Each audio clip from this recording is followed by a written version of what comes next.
Sangatsu no Lion, or March Comes Like a Lion. This is a show based on a manga aimed at older women originally, but it was adapted to anime at the request of the author by Akiyuki Shinbo, who I mentioned earlier as a very experimental director. People consider him an art house director, but he's really not. He's better described as postmodernist, more in line with French New Wave style in that he's trying to make entertaining media. Like, Hmm. people will call him an auteur. He's the opposite. He's like, actually, I'm just trying to make this the most appealing it can possibly be.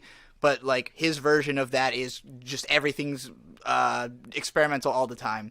And what's so great about that style as applied to this show is that it's a fairly low-key interpersonal drama about a kid who is a shogi prodigy, shogi being like a Japanese version of chess, and Hmm. his parents die when he's fairly young, and his foster father was like a pro shogi player who was like really hard on all of his kids about being good, and the fact that his foster son is not only better than his own kids but better than him eventually kind of ruins his relationship with all of them. So he goes off to live on his own, and basically he's just like a totally depressed, dissociated person who life is kind of a living hell for him because it seems like he can't, everything he does that he's good at makes other people miserable. He's constantly crushing Okay. people's dreams and making people hate him, and he doesn't know how to communicate other than through the game of shogi.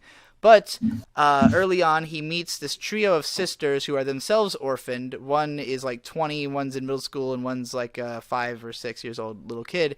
And like they invite him over for dinner one day just from like meeting him randomly somewhere, and like when he goes to their house, so the first episode of the show like sets the tone perfectly because it's about 13 minutes of no dialogue, just showing this kid's backstory with really impressionistic visuals, like getting into his head and emotions and all the trauma he's been through, and then he steps through the front door of these girls' house, and the whole show turns pink and bright and colorful, and everybody's having fun and like they're having a great time. Then he leaves the house, and it's like stark black and there's a storm happening outside, and it's like so it's about like this kid experiencing this whiplash of